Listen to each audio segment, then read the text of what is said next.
प्यारे साथियों, आप सभी का स्वागत करता हूं अपने एमआरएस स्टडी परिवार में। तो डियर, जैसा कि आपको पता है कि हम लोग जो है ट्रांसपोर्टेशन इंजीनियरिंग जो है डिस्कस कर रहे थे और ये बीटेक का 4th semester Bihar engineering university का जो न्यू सिलेबस है उसके हिसाब से आपका मैं क्लासेस आप लोगों को प्रोवाइड करा रहा था। तो अब तक हमने जो है यूनिट नंबर 4 तक हमने डिस्कस कर लिया। अब हमारा जो आज का जो लेक्चर्स होने वाला है इसमें हम स्टार्ट करेंगे यूनिट नंबर 5। यूनिट नंबर 5 का जो सिलेबस है इसमें पेवमेंट मटेरियल है, चैप्टर का नाम। Pavement material used in highway construction जैसे soil, stone, aggregates, bitumen binders, bitumen paving mixtures, Portland cement and cement concrete, desirable properties, test, requirement for different types of pavements और उससे related numerical questions. तो ये जो है आपका syllabus दिया गया है। ये क्या दिया गया है? आपका सिलेबस दिया गया है। इसी सिलेबस के अंदर आपके जो सेमेस्टर एग्जाम्स होंगे उसमें पूछेगा, प्लस जितने भी कॉम्पिटिटिव एग्जामिनेशंस होता है उसमें भी आपका पूछेगा।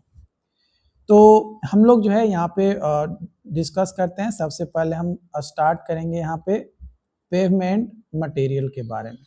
तो पेवमेंट मटेरियल में सबसे पहला आता है सबग्रेड मटेरियल, जो कि है सॉइल। सॉइल जो है ये नेचुरल ग्राउंड होता है जिस पे पेवमेंट जो है हम लोग कंस्ट्रक्ट करते हैं। जो सॉइल होता है ये सबग्रेड के तौर पे एक्ट करता है या सबग्रेड के तौर पे काम करता है। ये लोएस्ट लेयर होता है पेवमेंट स्ट्रक्चर का। ये प्रोवाइड करता है स्ट्रेंथ और स्टेबिलिटी। सबग्रेड को ग्रेटली इन्फ्लुएंस करता है performance and life of road. Road का जो लाइफ है, मतलब कितने दिन तक रोड चलेगा और क्या परफॉर्मेंस होगा, ये डिपेंड करता है हमारा स्ट्रेंथ,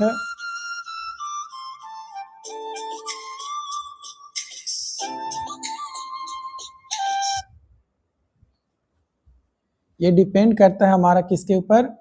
स्ट्रेंथ और स्टेबिलिटी जो सबग्रेड है उसके ऊपर, है ना। स्ट्रेंथ और स्टेबिलिटी ऑफ सबग्रेड के ऊपर जो है डिपेंड करता है।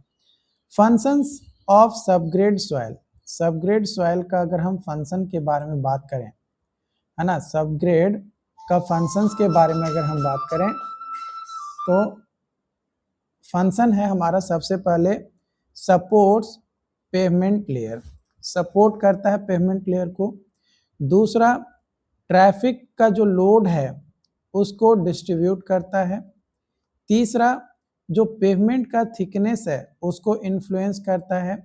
यानी वीक सॉइल है तो पेवमेंट का लेयर क्या होगा? थिकर होगा। और अगर सॉइल जो है स्ट्रॉन्ग है तो थीन पेवमेंट कंस्ट्रक्शंस हम करेंगे। यानी पेवमेंट का थिकनेस कम होगा कि ज़्यादा होगा, ये डिपेंड करेगा हमारा सबग्रेड के ऊपर, यानी सबग्रेड के स्ट्रेंथ के ऊपर, सॉइल के स्ट्रेंथ के ऊपर कि स्ट्रॉन्ग सॉइल है कि वीक सॉइल है। ये कंट्रोल करता है सेटलमेंट को।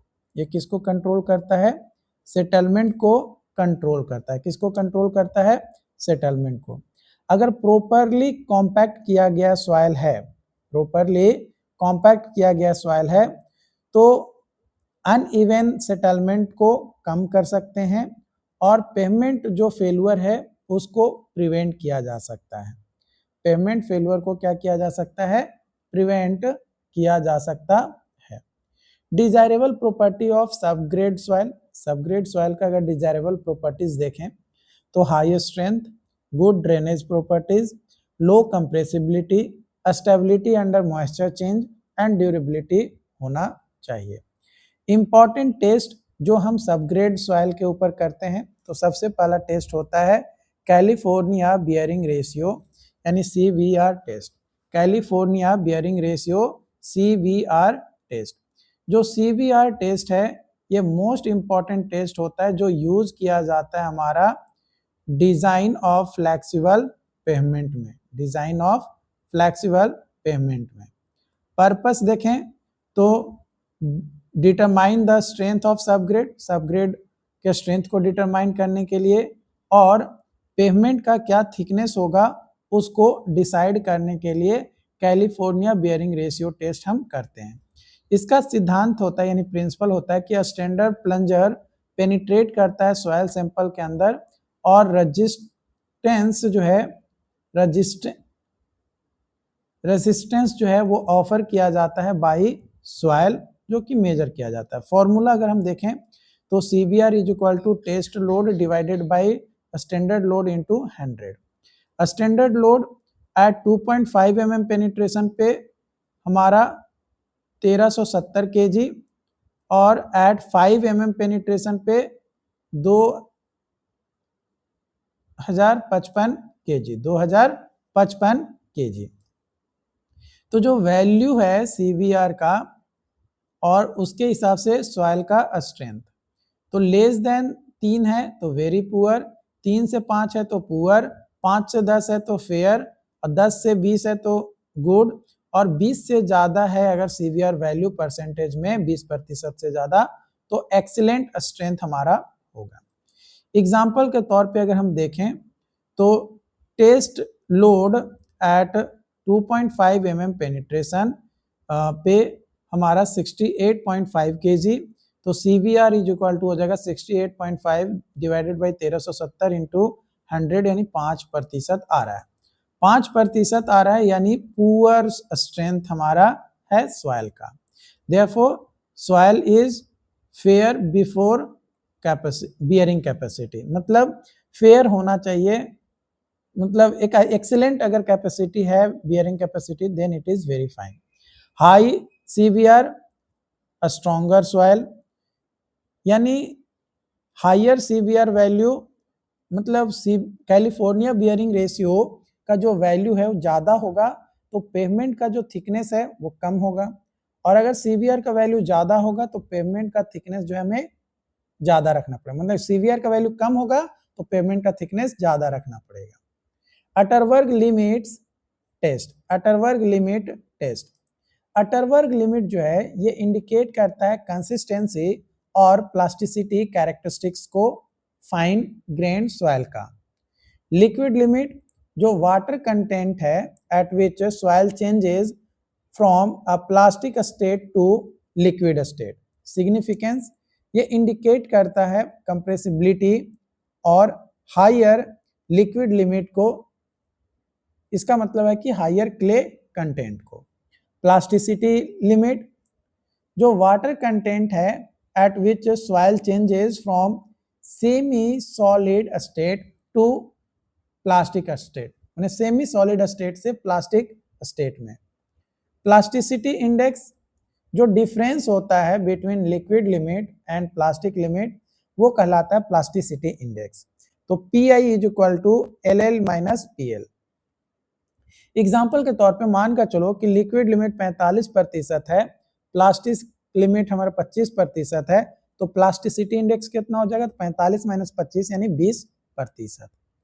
तो अगर हम प्लास्टिसिटी इंडेक्स देखें और उसके हिसाब से सॉइल का टाइप देखें तो 0 से 5 है तो नन प्लास्टिक, 5 से 15 है तो लो प्लास्टिक, 15 से 30 है तो मीडियम प्लास्टिक, और 30 से ज्यादा है तो हाईली प्लास्टिक।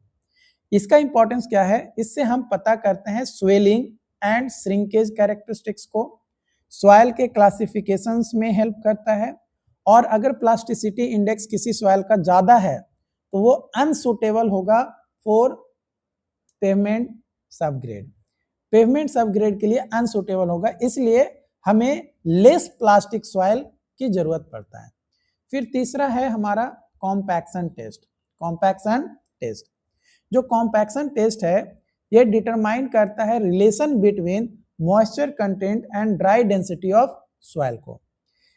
इसका उद्देश्य होता है ऑप्टिमम मॉइस्चर कंटेंट को कैलकुलेट करना और मैक्सिमम ड्राई डेंसिटी को कैलकुलेट करना। सिद्धांत क्या है यानी प्रिंसिपल क्या है, जब हम वाटर को ऐड करते हैं to soil and compacted, dry density जो है इंक्रीज करता है initially, reaches a maximum value और decreases with further addition of water. Terms: optimum moisture content. Optimum moisture content, जो moisture content है at which soil attains maximum dry density. Maximum dry density ये highest dry density होता है जो obtained किया जाता है during compaction, जो कि typical compactions कर्व होता है graph dry density versus moisture content. इसका इंपॉर्टेंस होता है कि मैक्सिमम सॉइल स्ट्रेंथ को इंश्योर करने के लिए, सेटलमेंट को रिड्यूस करने के लिए और स्टेबिलिटी को इंप्रूव करने के लिए। इंपॉर्टेंस अगर हम देखें मैक्सिमम ड्राई डेंसिटी का, तो ये इंडिकेट करता है degree of compaction achieved and high maximum dry density होगा, मैक्सिमम होगा तो सबग्रेड भी जो है हमारा स्ट्रॉन्ग होगा। यानी इफेक्ट अगर देखें वाटर का ऑन सॉइल स्ट्रेंथ, तो ड्राई सॉइल है तो मॉडरेट स्ट्रेंथ होगा, ऑप्टिमम मॉइस्चर कंटेंट पे मैक्सिमम स्ट्रेंथ होगा, और अगर वाटर एक्सेस हो जाएगा तो स्ट्रेंथ जो है रिड्यूस हो जाएगा। इसीलिए फील्ड कॉम्पैक्शन हम जरूर चेक करते हैं कभी भी रोड बनाने से पहले, ताकि हमारा जो सॉइल है वो मैक्सिमम तो नहीं हो सकता है कॉम्पैक्शन, लेकिन हम कोशिश करेंगे कि ऑप्टिमम मॉइस्चर कंटेंट पे हमारा हो। इंजीनियरिंग सिग्निफिकेंस अगर हम देखें सॉइल टेस्ट का, तो सीवीआर टेस्ट जो है हम स्ट्रेंथ ऑफ पेवमेंट डिजाइन को कैलकुलेट करने के लिए करते हैं, ठीक है। अटरवर्ग लिमिट जो है हम प्लास्टिसिटी और कंसिस्टेंसी को डिटरमाइन करने के लिए करते हैं। कॉम्पैक्शन टेस्ट जो है ऑप्टिमम मॉइस्चर कंटेंट और मैक्सिमम ड्राई डेंसिटी को कैलकुलेट करने के लिए करते हैं। Moisture content test water content soil में कितना है उसको डिटरमाइन करने के लिए करते हैं। सीव एनालिसिस पार्टिकल का साइज डिस्ट्रीब्यूशन कैसा है उसको डिटरमाइन करने के लिए हम लोग करते हैं। आई होप कि यहाँ पे जो पॉइंट्स मैंने आपको बताया, जो भी टॉपिक्स मैंने आपको समझाया, वो पॉइंट्स और टॉपिक जो है आपको समझ में आया हो। अगर फिर भी कोई डाउट्स आता है तो आप हमें जरूर बताइए, ठीक है।